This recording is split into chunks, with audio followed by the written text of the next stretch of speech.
Eu sou Cláudia Hilgert, doutoranda em Letras na UniOeste. Eu sou Fernanda Pereira, doutoranda em Linguística na Unicamp. O título do nosso trabalho é Psicanálise e Materialismo Histórico, o sujeito da análise do discurso e a fantasia ideológica. O objetivo desse trabalho é buscar pensar uma relação entre ideologia inconsciente através da fórmula da fantasia lacaniana e do conceito de fantasia ideológica de Zizek. O ponto de partida para a compreensão da relação entre inconsciente e ideologia é compreender o grande outro da psicanálise inserido nesse movimento de identificação, desidentificação do sujeito a essas posições do sujeito. O grande outro para a psicanálise é o exterior do sujeito, o lugar no qual ele vive e se constitui num complexo jogo de alienação, separação contínua e infinito. Quando o sujeito passa por esse processo pela primeira vez, o grande outro é representado por uma posição ocupada por um outro da família, ou seja, o grande outro já se encontra atravessado pela ideologia, interpelado pelo complexo de formações ideológicas. A relação do sujeito com o grande outro, por meio dos processos de alienação-separação, produz um sujeito que Lacan chamou de objeto pequeno a.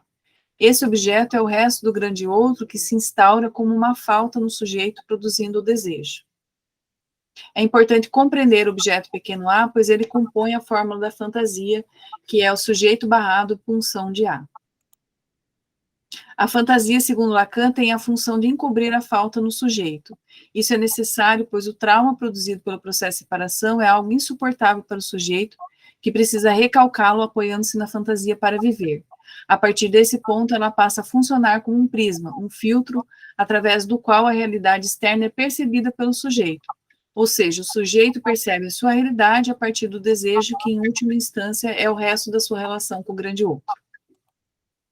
Para compreendermos a relação entre inconsciente e ideologia, recorremos à tese de Zizek, que pensa o funcionamento ideológico como fantasia.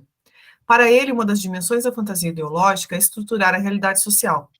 Assim como o sujeito não suportaria o trauma produzido pelo processo de separação, ele também não suportaria ver o real da sociedade de exploração em que vivemos. Vivemos sob ideais universais de liberdade e igualdade, que são sempre falsos, pois na prática somos livres apenas para vender as nossas horas de vida e assim perder a nossa liberdade, nos escravizando para o capital. Nessa troca, horas de vida por dinheiro, não há igualdade nem liberdade. O funcionamento ideológico na prática é seguirmos vivendo em uma sociedade de exploração e reprodução cruel que limita a vida dos sujeitos a lugares pré-determinados pela demanda do mercado sob a fantasia ideológica de igualdade e liberdade.